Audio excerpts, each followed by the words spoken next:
आज रिलायंस पे खबर क्या है? रिलायंस इंडस्ट्रीज को लेकर एक छोटी खबर है कि दरअसल पेट बॉटल्स या फिर चाइना से जो प्राइमरीली अपने पानी की बोतलें होती हैं, वीरू मिनरल वाटर या फिर सॉफ्ट ड्रिंक की बॉटल्स, वो पेट बॉटल्स का जो प्लास्टिक है उसका एक बड़ा निर्माता दरअसल रिलायंस है।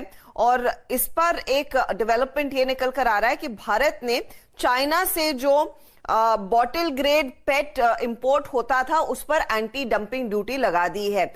याद रखिएगा पिछले 2 सालों में 2018, 19, 20, 3 सालों में रादर जो चाइना से इंपोर्ट था वो काफी ज्यादा था। दिसंबर 2019 में ही डीजीटीआर ने रेकमेंड किया था कि पेट रेजिन जो चाइना से इंपोर्ट किया जा रहा है उस पर ड्यूटी लगाई जाए, और इसके बाद ये एक एक्शन में आई है कंपनी।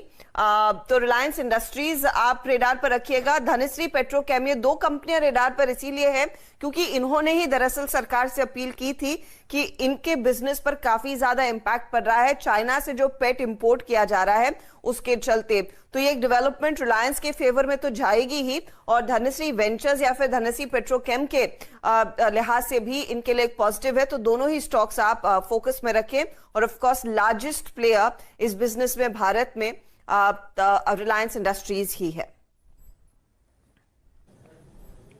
ओके, तो रिलायंस इंडस्ट्रीज पर आप देखेंगे न्यूज तो आपने देखा। रिलायंस के चार्ट को मैं डिस्कस करूंगा, याद रखिएगा रिलायंस अब एग्जैक्टली 200, एक बार चार्ट के लिए रिलायंस को लेके आइएगा, अपने 200 डे एक्सपोनेंशियल मूविंग एवरेज के बहुत नजदीक है। नजदीक कह रहा हूं, हमें नजदीक मतलब 30-40 रुपए ही हार्डली दूर है। रिलायंस ने पोस्ट आप समझ लीजिए कि अप्रैल 2020 अब तक उस जोन को अगर आप देखें जब जब टेस्ट किया है वहां से एक सीरियस पुल बैक दिया है। यानी ट्रेडर के लिए नहीं, इन्वेस्टर के लिए यहां पे बहुत कुछ है। हल्का सा संक्षेप में मानस रिलायंस को आप कैसे अप्रोच करेंगे एग्जैक्टली मैं ये पूछना चाहूंगा इन्वेस्टर पॉइंट ऑफ व्यू से, जो कि सिप करते हैं, जो कि फ्रांचाइज में बाय करते हैं। एक ट्रेडिंग व्यू नहीं, रिलायंस पे आपका व्यू क्या है इस वक्त थोड़ा पोजिशनल पर्सपेक्टिव से?